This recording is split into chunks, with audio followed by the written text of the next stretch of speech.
Learn with me ఛానల్కు స్వాగతం. మనము 10th క్లాస్ విద్యార్థుల కోసము అంటే సి అండ్ డి గ్రేడ్ కానీ రైజింగ్ స్టార్స్ కోసము మనం కొన్ని వీడియోస్ అనేటివి తయారు చేస్తున్నాము. ఇంపార్టెంట్కు సంబంధించినటువంటి మ్యాటర్ను మాత్రమే మీకు ఈ వీడియోస్లో తెలియజేస్తున్నాను. సో 8 మార్క్స్ క్వశ్చన్స్ అన్నీ అయిపోయినాయి కాబట్టి ఇప్పుడు నెక్స్ట్ వచ్చేసి మనము 4 మార్క్స్ కానీ 2 మార్క్స్ 1 మార్కుకు సంబంధించినటువంటి కొన్ని ఇంపార్టెంట్ క్వశ్చన్స్ ఏవైతే ఖచ్చితంగా వస్తాయి అనే వాటిని కొన్నింటిని మాత్రమే మీకు తెలియజేస్తున్నాను. అంటే కనీసం ఈ వీడియోస్ని నా వీడియోస్ని చూసినప్పుడైనా మీరు కనీసం అంటే పాస్ కావడానికి మినిమం మార్క్స్ కానీ లేదా 50 to 60 మార్క్స్ కానీ స్కోర్ చేయడానికి అవకాశం అయితే ఖచ్చితంగా ఉంటుంది అన్నమాట. సో మనం ఇప్పుడు ఈ వీడియోలో నేను ఇప్పుడు మీకు ఏం చెప్పబోతున్నానంటే ఫార్ములాస్ గురించి తెలియజేస్తున్నాను. సో ఫస్ట్ ఫార్ములాస్లో ఏపీకి సంబంధించినటువంటి ఫార్ములాస్ని నేను ముందుగా మీకు రాస్తున్నాను. ఏపీ అంటే అర్థమెటిక్ ప్రోగ్రెషన్స్ అన్నమాట. సో ఏపీకి సంబంధించిన ఫార్ములాలో ఫస్ట్ మనకు వచ్చేటటువంటి ఫార్ములా వచ్చేసి nth term of AP. nth term of ఏపీకి an is equal to a plus n-1 into d అనేది రాస్తాం. nth టర్మ్ కనుక్కోవడానికి formula an is equal to a plus n-1 into d. So ఇందులో an అంటే nth term,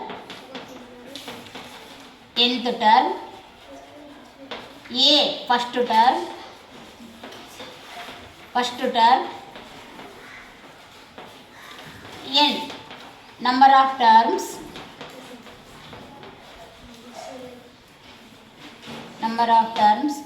d common difference.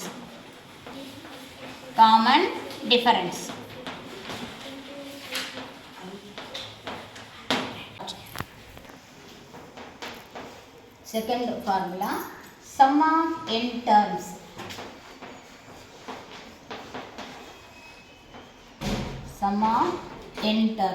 So Sn is equal to n by 2 2a plus n-1 into d. So ఇది ఎస్ఎన్కు సంబంధించినటువంటి formula అంటే some of n terms అన్నమాట. So n ఇక్కడ n is equal to number of terms, a first term,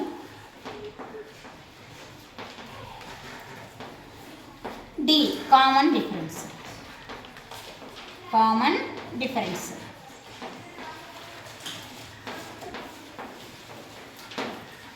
again some of n టర్మ్స్కి ఇంకొక formula కూడా ఉంది.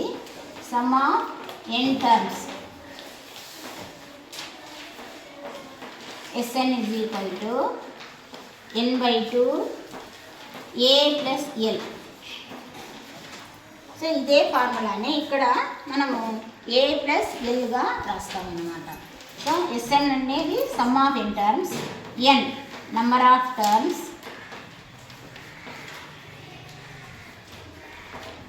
a first term,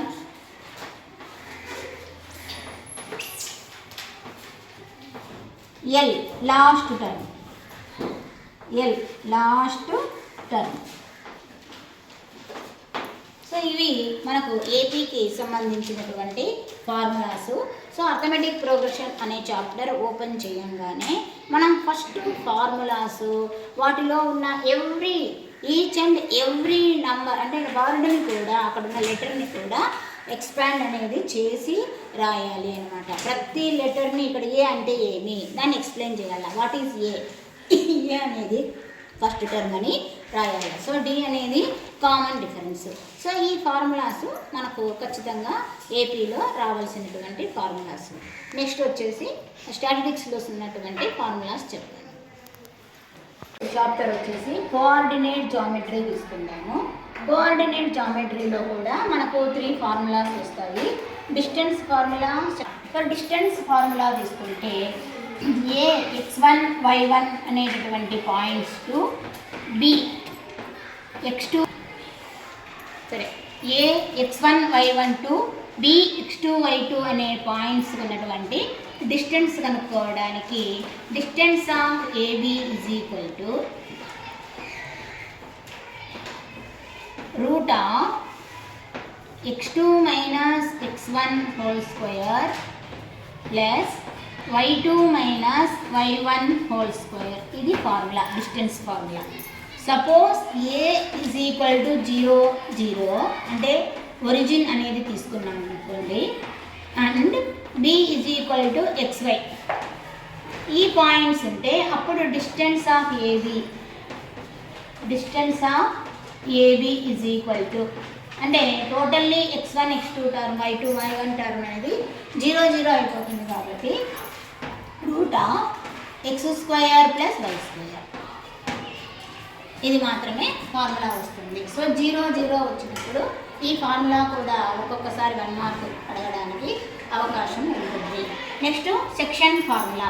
so section formula అంటే coordinates x1 y1 A, B x2 y2 and ratio m1:m2 తీసుకుందాం.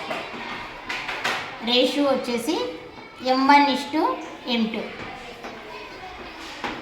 So ఒక ratio 2:1 కానీ 3:1 రేషియోలో ఏబీని divide చేసే point ఏది అని అడుగుతూ ఉంటారు.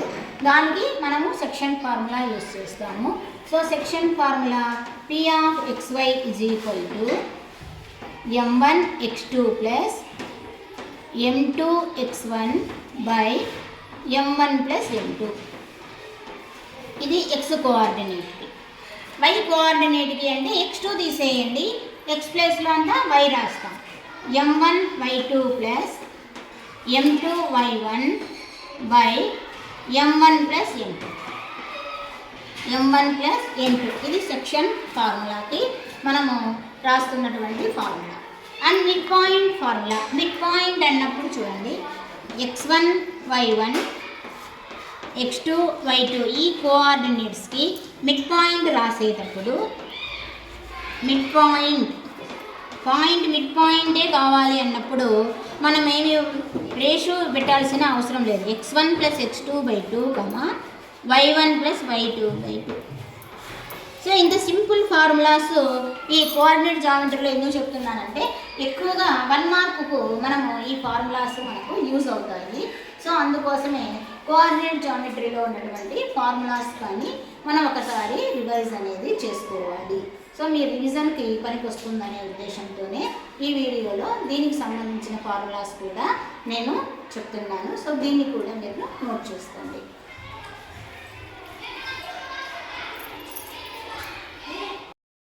Formulas important. నెక్స్ట్ ఫార్ములాస్ ఇవి ఇంపార్టెంట్, స్టాటిస్టిక్స్కు సంబంధించిండేవి. సో దీంట్లో మనకి 22nd క్వశ్చన్ నంబర్ అనేది ఖచ్చితంగా దీంట్లో నుంచే వస్తుంది. 22nd క్వశ్చన్ నంబర్ అనేది ఎక్కువగా మనకు ఈ లెసన్ నుంచే మనకు ఫార్ములాస్ అనేవి అడుగుతూ ఉంటారు.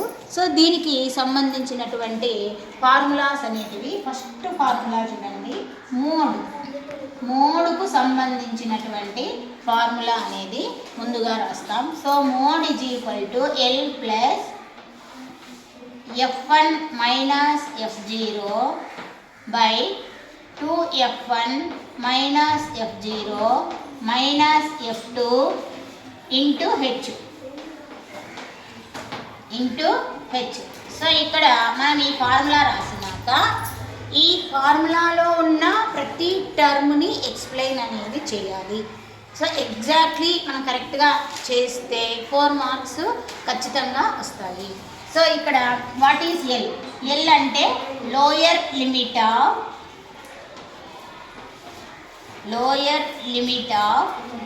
Modal class.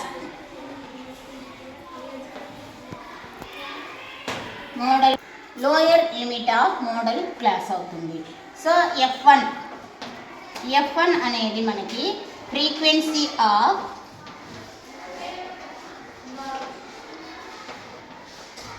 Model class.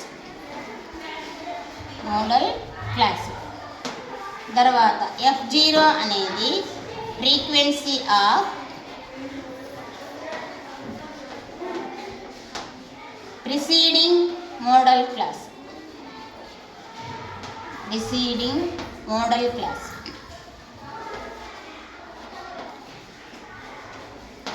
తర్వాత F2 frequency of succeeding modal class.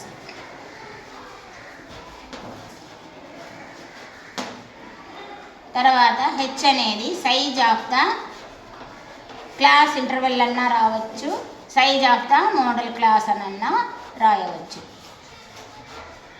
Size of the modal class. So ఇది మోడ్కు సంబంధించినటువంటి ఫార్ములా. ఎక్కువగా అడిగేదైతే మోడే మనకు ఎక్కువగా అడుగుతారు. నెక్స్ట్ వచ్చేసి మీడియన్. మీడియన్కు ఫార్ములా వచ్చేసి L+N/2 - CF /F into H. So ఇక్కడ కూడా మనం ఏం చేస్తాము, ఎల్ అంటే ఏమి, లోయర్ లిమిట్ ఆఫ్ మీడియన్ అన్నారు కాబట్టి median class, median class. Again N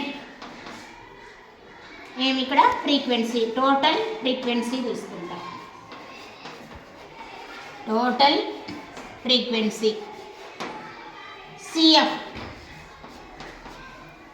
cumulative frequency of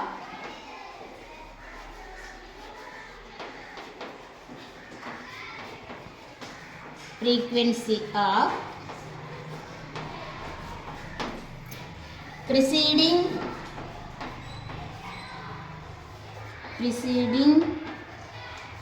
modal class.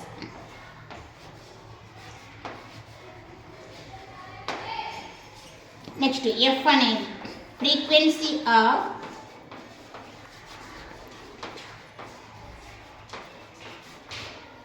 Model median class. ఇది మీడియన్ కదా మనం చెప్తూ ఉండేది. So median class, median class. F frequency of median class,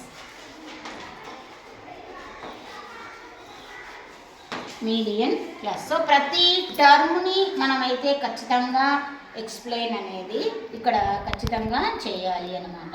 so median, mode ఖచ్చితంగా ఈ రెండిట్లోనే ఎక్కువగా వస్తూ ఉంటాయి. ఇన్ కేసు ఒక్కొక్కసారి మీన్ కూడా అడగవచ్చు కాబట్టి ఇందులో ఉండే 3 ఫార్ములాస్ని కూడా మనము నేర్చుకోవడమే బెటర్ అన్నమాట. సో నెక్స్ట్ వచ్చేసి మనం ఇది నోట్ చేసుకోండి. తర్వాత = class size, class size. So ఇక్కడ మనము ఈ ఫార్ములాస్ని ఈ రెండింటినీ నోట్ చేసుకోండి. మళ్ళీ మీన్కు సంబంధించిన ఫార్ములాస్ కూడా రాస్తాను.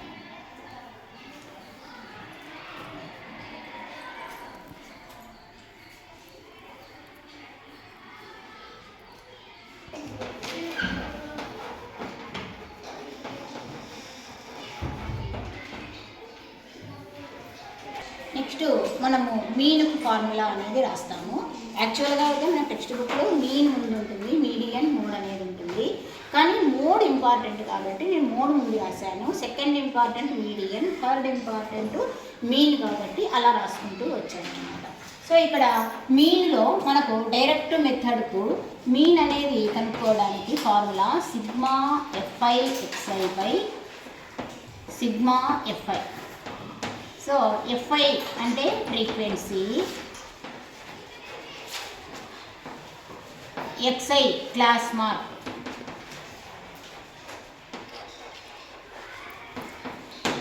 అజ్యూమ్డ్ మీన్ మెథడ్ అనమాట. ఇక్కడ అజ్యూమ్డ్ మెథడ్కి వచ్చినప్పుడు x bar = a plus sigma Fi di by sigma Fi into H. So A assumed mean, ఒక వాల్యూని మనం అజ్యూమ్ చేసుకుంటాం కదా, దాన్ని assumed mean. F frequency, so di is equal to xi minus a. So di is equal to xi minus a. xi is equal to class mark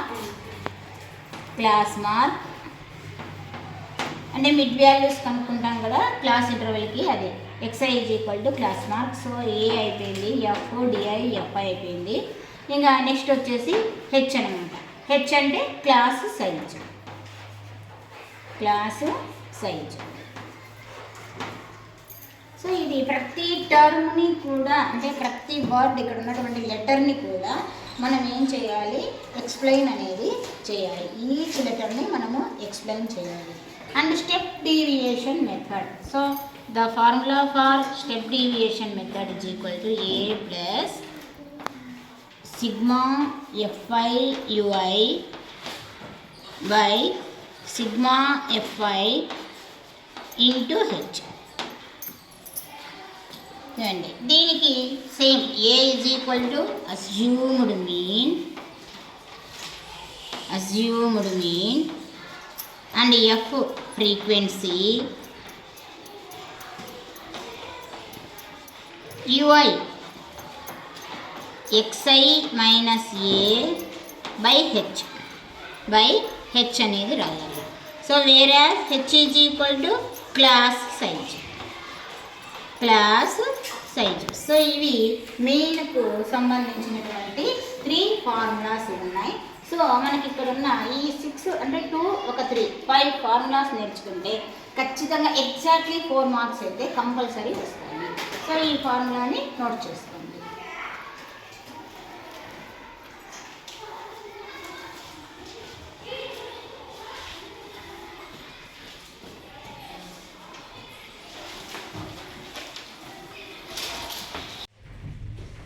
so మనము ఇక్కడ videos చేస్తున్నాం కదా, అందులోనే మనకు 4 మార్క్స్కు సంబంధించినటువంటి ఇంపార్టెంట్ ప్రశ్న వచ్చేసి 28th క్వశ్చన్ అనమాట. ఇది మనం గ్రాఫ్ ఇస్తారు, ఆ గ్రాఫ్కు సంబంధించిన కొన్ని క్వశ్చన్స్ అనేటివి అడగడం జరుగుతుంది. 4 క్వశ్చన్సే అడిగేది, చాలా సులభంగా ఉంటాయి. వాటిని మనము ఆన్సర్ కరెక్ట్గా ఇచ్చామంటే 4 మార్క్స్ ఖచ్చితంగా వస్తాయి. సో వాటికి సంబంధించిన ఒక 4-5 ప్రాబ్లమ్స్ మనం తయారు చేస్తూ ఉన్నాము. ఇప్పుడు చూడండి, right the answers for the following questions by observing the graph. ఇక్కడ ఈ గ్రాఫ్ని మనము అబ్జర్వ్ చేస్తూ మనకి ఇచ్చినటువంటి క్వశ్చన్స్కు ఆన్సర్స్ అనేటివి రాయాలి. సో ఇక్కడ గ్రాఫ్ బాగా అబ్జర్వ్ చేస్తే మనం ఫస్ట్ అబ్జర్వ్ చేయాల్సిందేది, ఇది ఏ షేప్లో ఉంది, తర్వాత ఎక్స్ యాక్సిస్ పైన ఎక్కడ ఇంటర్సెక్షన్ అయ్యింది ఈ గ్రాఫ్. ఎక్స్ యాక్సిస్ పైన చూడండి, ఇక్కడ -1 దగ్గర అండ్ 2 దగ్గర ఇంటర్సెక్షన్ అయ్యింది. సో ఎక్స్ యాక్సిస్ పైన ఇంటర్సెక్షన్ అయిన పాయింట్నే మనము జీరోస్ ఆఫ్ ద పాలినామియల్ అని అంటాం. చిన్నటువంటి పాలినామియల్కి మనకు జీరోస్ ఏవి అంటే -1, 2 అనేటివి జీరోస్ అనేటివి వస్తాయి. సో ఇవి మెయిన్ అబ్జర్వ్ మనము చేయాల్సినటువంటివి అన్నమాట. సో దీంట్లో మనము what is the shape of the graph అని ఉంది. సో ఏం షేప్ అది, గ్రాఫ్ ఏమి, పెరాబోలా అని రాయాలి. What is the name of the polynomial. So ఇక్కడ ఇచ్చినటువంటి షేపు పెరాబోలా ఉంది కాబట్టి అది క్వాడ్రాటిక్ పాలినామియల్ అవుతుంది. So quadratic polynomial. In case straight line ఉందనుకోండి, అప్పుడు మనం ఏం రాయాలి, మనము లీనియర్ పాలినామియల్ అని రాస్తాం. జిగ్జాగ్ ఉందనుకోండి, అప్పుడు క్యూబిక్ అని రాయాలి. So how many zeros are there for the polynomial. So ఎక్కడ ఎక్స్ యాక్సిస్ పైన ఇంటర్సెక్షన్ అయినాయి, 1 point 2 points. So only 2 points అన్నమాట. అంటే 2 పాయింట్స్ దగ్గర అది ఇంటర్సెక్షన్ అయ్యింది. So write the points of zeros. నా జీరోస్ యొక్క పాయింట్స్ ఏమి అనేది రాయాలి. సో -1 ఒకటి అండ్ -2. సో ఇవి మనకు పాయింట్స్ -1 and 2, లేదా -1 0 and 2, 0 అని కూడా మీరు రాయవచ్చు ఆన్సర్. సో -1 0 2, 0 అని కూడా రాయవచ్చు. ఎక్స్ కోఆర్డినేటే రాస్తాం కాబట్టి -1 and 2 అనేది రాస్తాం. Find the sum of the zeros. So ఈ రెండింటిని సమ్ అంటే ఈ రెండింటిని యాడ్ చేయడం. -1 + 2 దట్ ఈస్ 2లో 1 తీసేయాలి. సో 1 అనేది వస్తుంది. సో ఇక్కడ మాత్రము తప్పులు చేయకండి. కొన్నిసార్లు -1 -2 కూడా ఉంటాయి, అప్పుడు మనం యాడ్ చేయాల్సి వస్తుంది. సో ఇంటీజర్స్ని చూసుకొని సమ్ అనేది అంటే యాడ్ చేయాలి. అండ్ ప్రోడక్ట్ అంటే మల్టిప్లికేషన్ చేయాలి. సో -1 × 2 ఆ జీరోస్నే మల్టిప్లికేషన్ చేయాలి. -1 × 2 దట్ ఈస్ -2. సో ఇంత సింపుల్గా ఆన్సర్స్ ఓన్లీ 1 మినిట్లోనే రాస్తే మనకి 4 మార్క్స్ వస్తాయి. సో ఈ ప్రాబ్లమ్ని ఎవరు కూడా మిస్ చేయకండి. ఖచ్చితంగా ప్రతి డి గ్రేడ్ స్టూడెంట్ కూడా ఈ ప్రాబ్లంలో 4 మార్క్స్ అనేటివి కంపల్సరీగా తెచ్చుకోవాలి. సో ఇట్లాంటి ప్రాబ్లమ్స్ ఇంకా కొన్ని చేస్తాం.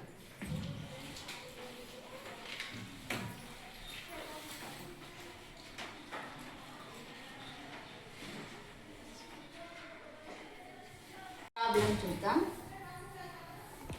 Right the answers for the following questions by observing the graph. Same అన్నమాట. సో ఇక్కడ first observe the graph. So గ్రాఫ్ను అబ్జర్వ్ చేయండి. It is also parabola and this is points, intersection points are on x axis పైన ఉన్న intersection points చూడండి 1 0 4 0. So ఇవి main మనం observe చేసుకుంటే ఏ క్వశ్చన్ అడిగినా కూడా రాయవచ్చు. So first question, what is the shape of the polynomial? So that is parabola.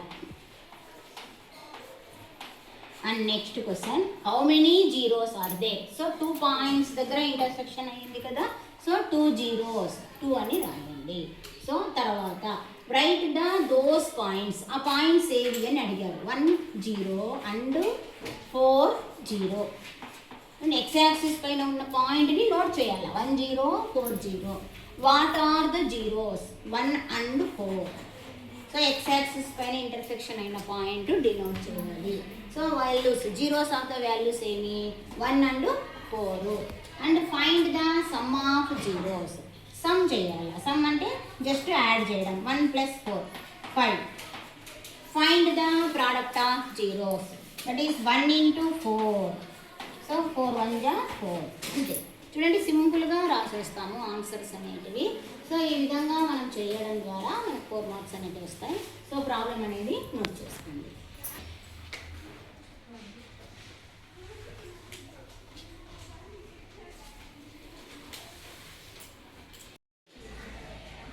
Next problem చూడండి. From the above figure right down the following questions. కొంచెం ఈ క్వశ్చన్లో డిఫికల్ట్గా కొంచెం క్వశ్చన్స్ అడగాలి అంటే ఈ టైప్లో క్వశ్చన్స్ అనేటివి అడుగుతారు. So first of all observe the figure. మనం గ్రాఫ్ని ఫస్ట్ ఆఫ్ ఆల్ క్లియర్గా అబ్జర్వ్ చేయండి. షేప్ వచ్చేసి పెరాబోలా. ఇక్కడ ఇంటర్సెక్షన్ అయిన ఎక్స్-యాక్సిస్ -2 అండ్ 3 0. సో ఈ పాయింట్స్ మనం నోట్ చేసుకోవాలి ఈ గ్రాఫ్లో. సో ఇక్కడ నెక్స్ట్ ఏమేమి అడిగిన క్వశ్చన్స్ అనే దగ్గరికి రండి. So what is the shape of the graph? That is parabola. And which type of polynomial? Parabola వచ్చింది అంటే quadratic polynomial. Quadratic polynomial. Next వచ్చేసి దీని యొక్క జనరల్ ఫామ్ కూడా రాసుకోండి. ఇన్ కేస్ అడిగితే మనం జనరల్ ఫామ్ కూడా రాయవచ్చు. ax² + bx + c. General form. How many zeros? So x axis మీద ఇంటర్సెక్షన్ అయ్యే పాయింట్స్ అన్ని 2 అన్నమాట. 2. సో ఈ క్వశ్చన్ ఈ విధంగా కూడా అడుగుతారు. So what are the points intersection at x axis అని కూడా అడగచ్చు. హౌ మెనీ పాయింట్స్ అనేసి. So 2. What are they? So ఏమేం పాయింట్స్ వచ్చాయి? -2 and -3. -2 and +3 అనమాట. What is the sum and product? ఒకే క్వశ్చన్లో సమ్ ప్రోడక్ట్. సో సమ్ అన్నప్పుడు ప్లస్ చేయండి. -2 + 3. -2 + 3 అంటే 1 అవుతుంది. అండ్ ప్రోడక్ట్ అన్నప్పుడు -2 × 3 -6. -2 × 3 -6 అనేది అవుతుంది. సో ఇది మనకు ఆల్ఫా + బీటా అనే అర్థము. ఇది ఆల్ఫా × బీటా అనే అర్థం. Alpha + beta, alpha × beta. So right down the equation కూడా అడిగారు. సో ఈక్వేషన్కి మనం ఫార్ములా రాస్తే X square minus alpha plus beta into X plus alpha into beta is equal to 0. ఇది జనరల్ ఫామ్. మనం జనరల్గా alpha plus beta alpha into beta ఇస్తే equation రాసుకుంటాం. So X square minus alpha plus beta ఎంత వచ్చింది మనకి 1 వచ్చింది. So 1 alpha plus beta ప్లస్లో 1 పెట్టండి. ఆల్ఫా ఇంటూ బీటా -6 వచ్చింది. ఆల్ఫా ఇంటూ బీటా -6 వచ్చింది చూడండి. సో అది మనం ఇక్కడ సబ్స్టిట్యూట్ చేస్తాం. So X square minus 1x అంటే ఎక్స్ రాసేస్తాం, ప్లస్ ఆఫ్ మైనస్ అంటే -6 ఈజ్ ఈక్వల్ టు 0. సో ఇచ్చిన గ్రాఫ్ ద్వారా మనం ఈక్వేషన్ని కూడా ఫైండ్ అవుట్ అనేది చేయవచ్చు. సో ఇన్ కేసు ఇలా మనం కొంచెం డిఫికల్ట్గా క్వశ్చన్ అడిగినా కూడా సమ్ కనుక్కుంటాము, ప్రోడక్ట్ కనుక్కుంటాం. అదే ఈ ఈక్వేషన్ గుర్తుపెట్టుకొని అందులో మనం సబ్స్టిట్యూట్ చేస్తే ఈక్వేషన్ అనేది వస్తుంది అన్నమాట. So note down the problem.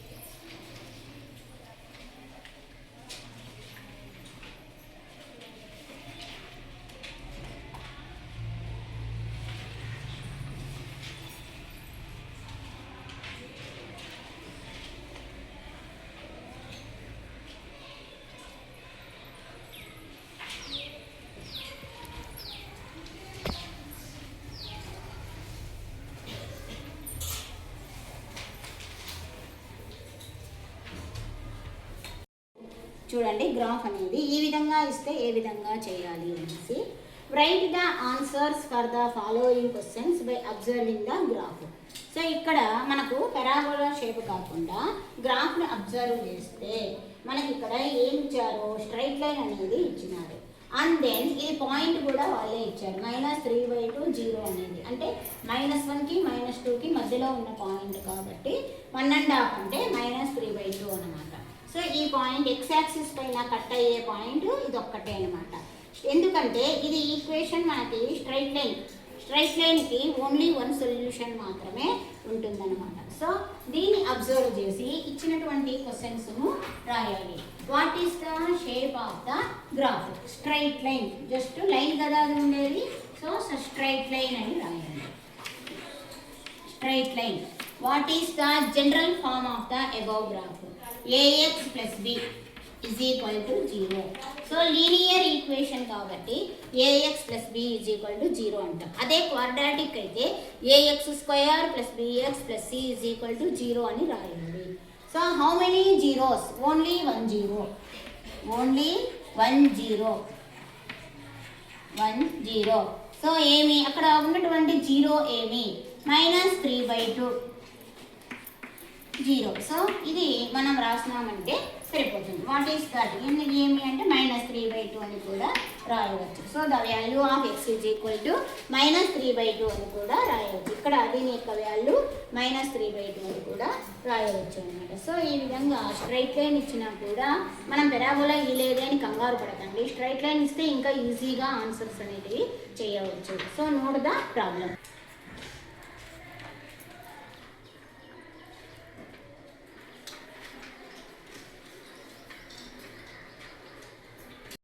When a die is rolled once, find the probability of getting number between 3 and 6. So now create 4 such type of questions. So ఇది 4 మార్క్స్కి సంబంధించినటువంటి క్వశ్చన్. ఇది మనకు ప్రాబబిలిటీలో నుంచి వస్తుంది. సో క్వశ్చన్ నెంబర్ వచ్చేసి ఇది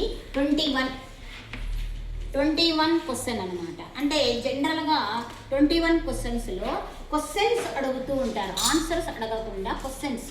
అంటే ఒక్కొక్కసారి ప్రాబ్లం కూడా ఇవ్వచ్చు, కానీ క్వశ్చన్స్ అనేటివి ఎట్లా ప్రిపేర్ చేయాలి, ఆన్సర్ అయితే ప్రిపేర్ చేస్తాము, కానీ క్వశ్చన్స్ ఎలా ప్రిపేర్ చేయాలి అనేది మనం ఇక్కడ అబ్జర్వ్ అనేది చేస్తాం. సో క్వశ్చన్స్ రాయాలి. ఇట్లా find the probability getting number between 3 and 6 ఆ విధంగా మనం క్వశ్చన్స్ అనేటివి రాయాలి. సో డై అన్నారు. డై అంటే ఏమేమి వస్తాయి మనకు? జనరల్గా 1 2 3 4 5 6 అనేటివి వస్తాయి. సో ఇవి మైండ్లో పెట్టుకుని మనము 4 క్వశ్చన్స్ అనేటివి రాయాలి. So first question, what is the probability of? Questions రాయాలి, జస్ట్ ఆన్సర్ కాదు. What is the probability of what is the probability of an even number? అంటే ఇచ్చిన నంబర్స్లో ఈవెన్ నంబర్ రాయొచ్చు కదా. ఈవెన్ నంబర్ కట్ చేయడం వాట్ నంబర్. సెకండ్ క్వశ్చన్ చూడండి. What is the probability of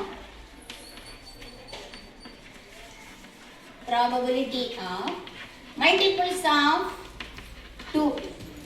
Multiples of 2 or what is the probability of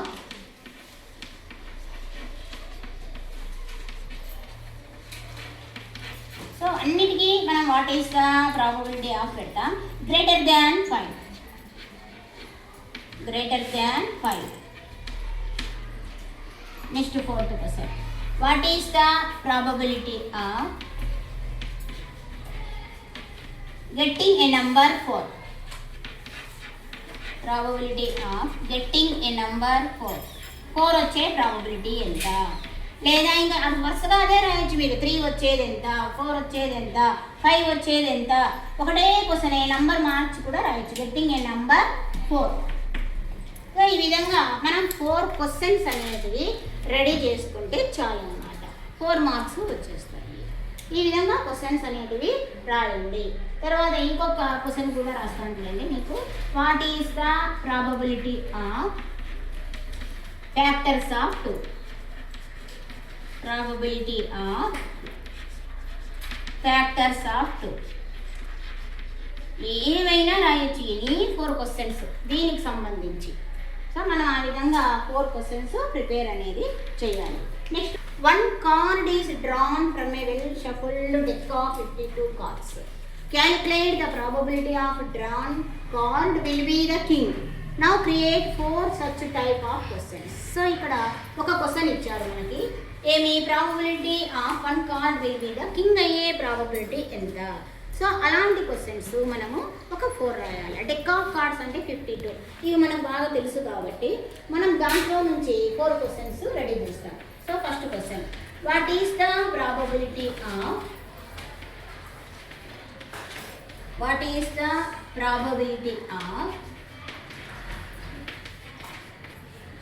getting red queen?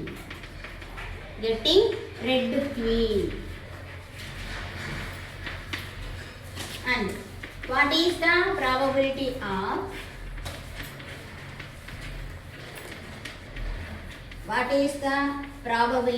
of getting a face cause? What is the probability of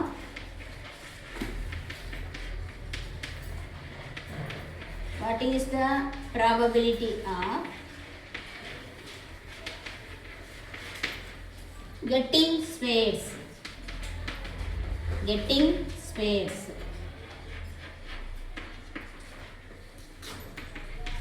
And what is the probability of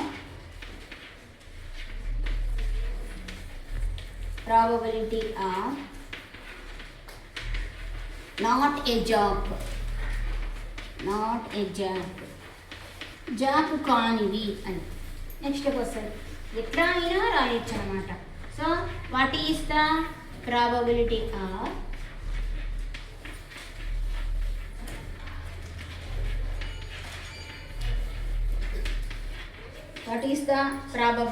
of next మనం ఇంకా ఏమైనా రాయవచ్చు అనమాట. So red queen అయిపోయింది. Black diamond రాయండి. Black diamond రాదు, red diamond. So మనం ఆ విధంగా ఏదైనా కూడా కొన్ని క్వశ్చన్స్ అనేటివి మనము ఈ విధంగా ప్రిపేర్ అనేది చేయొచ్చు. చాలా ఈజీగా క్వశ్చన్స్ రాయడమే కదా. అంతా ఒకటే, వాట్ ఈస్ ద ప్రాబబిలిటీ రాస్తాం. ఇక్కడ ఒక్కటే మారుస్తాం. మీ ఇష్టం వచ్చిన కార్డు ఏదైనా ఒక 4 రాసేయండి. 4 కార్డ్స్ నేమ్స్ రాస్తే అయిపోతుంది ఇక్కడ.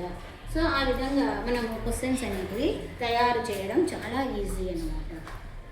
సో నెక్స్ట్ క్వశ్చన్ చూస్తాం. Note the A box contains 5 red marbles, 8 white marbles, 4 green marbles, and marble is taken out of the box at random. So what is the probability that the marble taken out will be green? So write down 4 such type of questions. దీనికి కూడా మనము questions అనేటివి ready చేయాలి. So వాళ్ళు ఒక question ఇచ్చారు కదా, అదే క్వశ్చన్ని గ్రీన్ బదులుగా మనము కలర్ అనేది మార్చండి, రెడ్ వైట్, ఆ విధంగా అక్కడ గ్రీన్ ఉంది కాబట్టి అదే క్వశ్చన్సే కలర్స్ ఒక్కటే మారుస్తారండి. సో ఏమి next, what is the probability of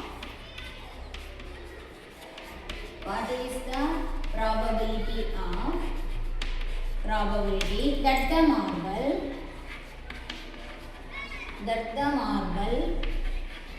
taken out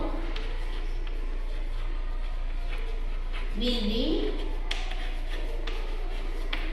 so green ఇచ్చారు కాబట్టి రెడ్ రాయండి, will be red. Next same question, same ఇదంతా సేమ్ యాజ్ ఇట్ ఈస్గా రాయండి, డి నాట్ ఇట్లా పెట్టద్దండి మీరు. విల్ బి వైట్ అని రాయండి, వైట్. నెక్స్ట్ వచ్చేసి సేమ్, మళ్ళా సేమ్ క్వశ్చనే ఇదే కంటిన్యూ చేయండి, క్వశ్చన్ అంతా రాయండి, నేను పెట్టినట్లు పెట్టద్దండి. And white, red and green, రెండులో ఏదో ఒకటి వచ్చేటటువంటిది ఎంత. So red and green. And next question, so what is the probability of, same క్వశ్చనే రాయండి. ఇక్కడ మనకు లేని కలర్ కూడా రాయొచ్చు. మీరు ఏమనుకుంటున్నారంటే ఉన్న కలర్సే రాయాలనుకుంటున్నారు, లేని కలర్ కూడా రాయొచ్చు. That the marble taken out will be blue. So ఈ క్వశ్చన్ రాస్తే మార్కులు రావేమో అనుకుంటే రాయొచ్చు, ఎందుకంటే ఇది ఇంపాసిబుల్ ఈవెంట్ కింద తీసుకోబడుతుంది ఈ క్వశ్చన్ అనేది. అంటే బ్లూ లేదు, కానీ బ్లూ వచ్చేటటువంటి ప్రాబబిలిటీ ఏమి, 0. దానికి ఆన్సర్ ఉంది కాబట్టి 0, ఇంపాసిబుల్ ఈవెంట్ అని రాస్తాం కాబట్టి ఇట్లా క్వశ్చన్ అలా లేకపోయినా కూడా మీరు రాయవచ్చు అన్నారు. సో ఈ విధంగా మనం ఇచ్చినప్పుడు 4 క్వశ్చన్స్ అనేటివి రెడీ చేస్తే చాలు. సో నెక్స్ట్ క్లాస్లో మనం ఇంకా కొన్ని వీడియోస్ని మనం రెడీ చేస్తాము. సో అంతవరకు ఈ క్వశ్చన్స్ అన్నీ కూడా మీకు ప్రిపేర్ కావాలి.